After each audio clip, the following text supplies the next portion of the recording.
Alors voilà le Mercedes Sprinter de 2009, modèle 315, avec un moteur diesel.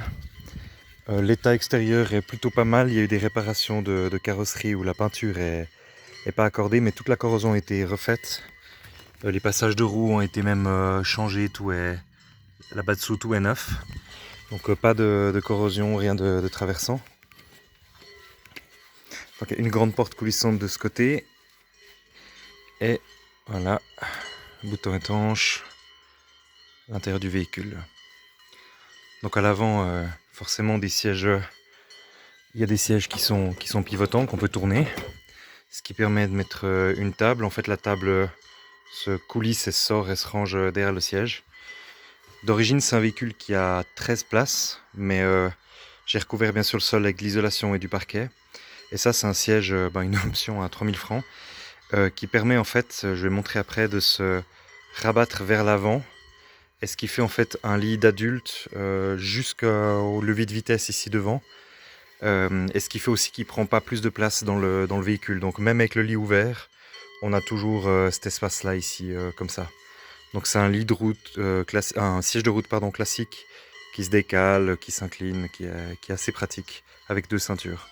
Donc là dans la configuration actuelle c'est 4 places, mais il est homologué 6 places, c'est-à-dire qu'on peut enlever les 4 écrous de ce siège, le poser, enlever le parquet là, c'est très rapide, c'est un clic-clac.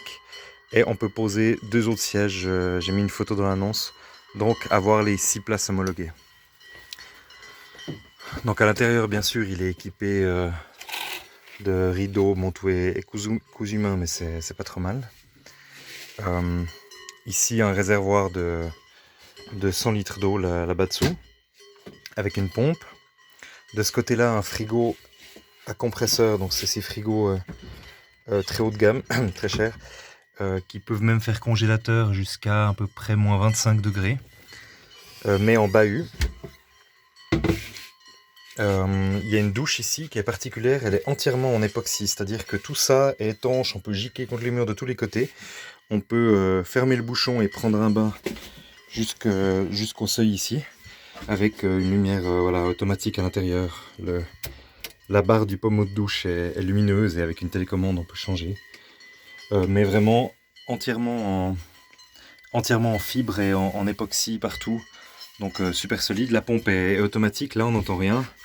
Et bien sûr on peut tirer de l'eau chaude, eau froide, comme on veut.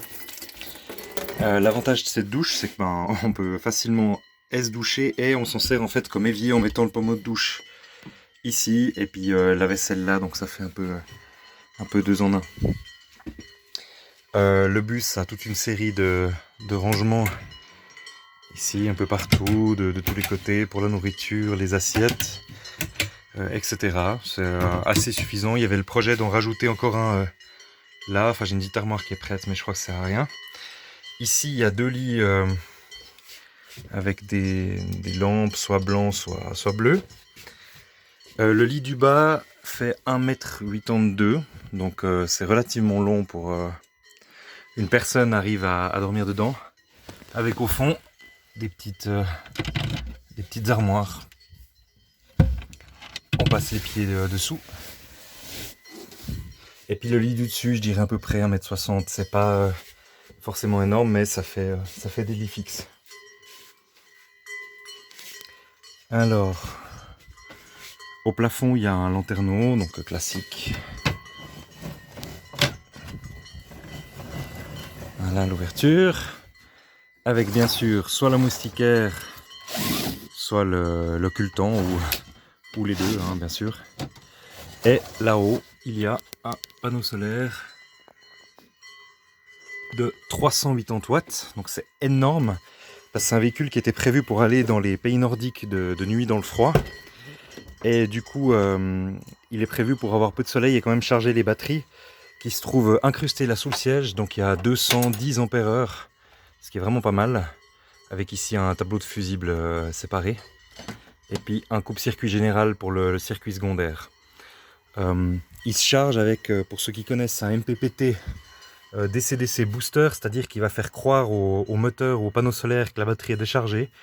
Et il arrive à tirer un courant de charge absolument phénoménal, 50 ampères, mais là je l'ai limité à 30 parce que ça fait beaucoup. Pour charger extrêmement rapidement les batteries. Il est bien sûr adapté pour du gel, lithium, AGM, tout ce qu'on veut.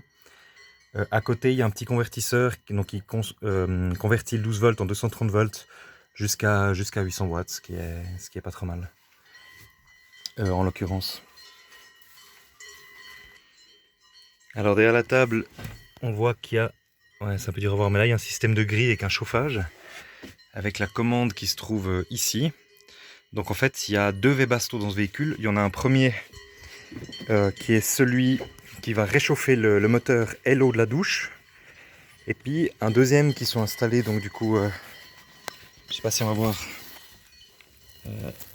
là-bas en dessous, voilà, il est là-bas au fond. Le deuxième qui fait l'air chaud pour le véhicule. Donc c'est un système un peu aussi de sécurité, c'est-à-dire que même en cas de panne dans les grands froids, il y a 2 Webasto qui peuvent tourner.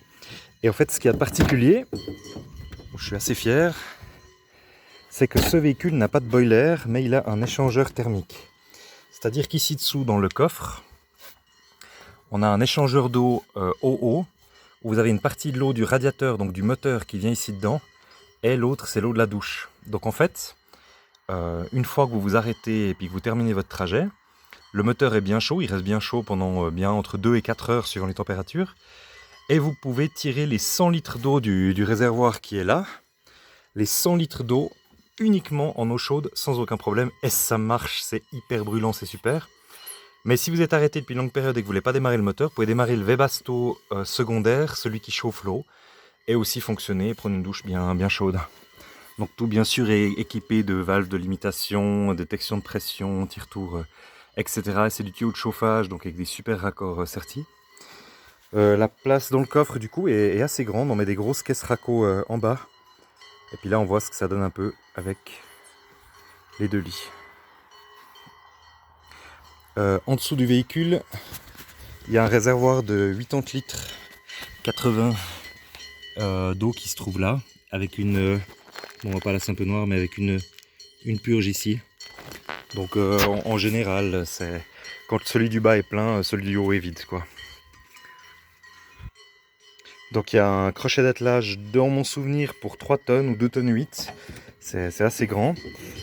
Et en plus, il y a ici une prise annexe, qu'on voit là, qui vous permet de venir fixer sur le coffre. On voit, il y a 3 ports d'ancrage ici, 1, 2, 3. Une grosse caisse avec un phare déporté pour mettre des skis ou pour rajouter un petit peu de matériel dans le véhicule. Alors, ce camping-car, si j'ose l'appeler comme ça, donc il n'est pas en catégorie camping-car mais fourgonnette. Ça a 2 avantages, c'est que le premier, quand je voyage dans des zones où c'est marqué interdit au camping-car, eh ben j'ai pas de problème. Et le deuxième, c'est que c'est discret. Si le haut-vent est pas ouvert, ben en fait on voit pas que c'est un bus de camping, il n'y a pas de store, il n'y a rien qui le montre, et on se fait pas du tout remarquer avec ce genre de véhicule. Pour le reste, les jantes sont neuves, les pneus sont neufs, j'ai des pneus d'hiver aussi exactement dans le même état que les jantes d'origine. Le véhicule est extrêmement fiable, j'ai jamais vu un machin pareil. Là j'ai fait 42 000 km sans avoir aucune panne. Enfin bon, je dis ça va arriver. Et puis c'est un moteur en long, donc c'est-à-dire super accessible, énormément de place pour travailler. J'ai même pu mettre ici les cales pour le camping-car. L'avantage en fait, pour ceux qui comprennent un peu de quoi je parle, c'est que c'est pas les roues devant qui entraînent, donc c'est une propulsion, c'est derrière. Et donc vu que les roues devant tournent et qu'elles ne sont pas entraînées par le moteur, il n'y a pas besoin de cardan. Donc c'est tout des systèmes mécaniques qui pètent avec le temps qu'il y a en moins. Donc c'est vraiment un véhicule extrêmement fiable, tous les entretiens ont été faits, tout a été changé. Il y a la clim bien sûr, le temporisateur. Et il y a même une option, vu que c'est un véhicule d'une autre catégorie, c'est que là derrière, il y a... Voilà, si on regarde là, ici en fait c'est mou, derrière il y a un tachymètre en réalité dans le véhicule, c'est-à-dire un enregistreur d'événements. Donc s'il y avait un accident, on pourrait tout à fait dire voilà la dernière vitesse qu'avait le véhicule, enfin les données habituelles en cas d'accident. Mais normalement quand on voyage en Europe, si on a un tachymètre on doit payer une taxe, donc il est pour le moment caché. Mais en cas de problème, il sert à quelque chose. Et puis voilà, après, il y a du rangement caché absolument partout. Voilà, si je rallume, là-bas, en dessous du frigo à compresseur, ici sous les pieds, dans chacune des portières. Enfin, c'est assez super.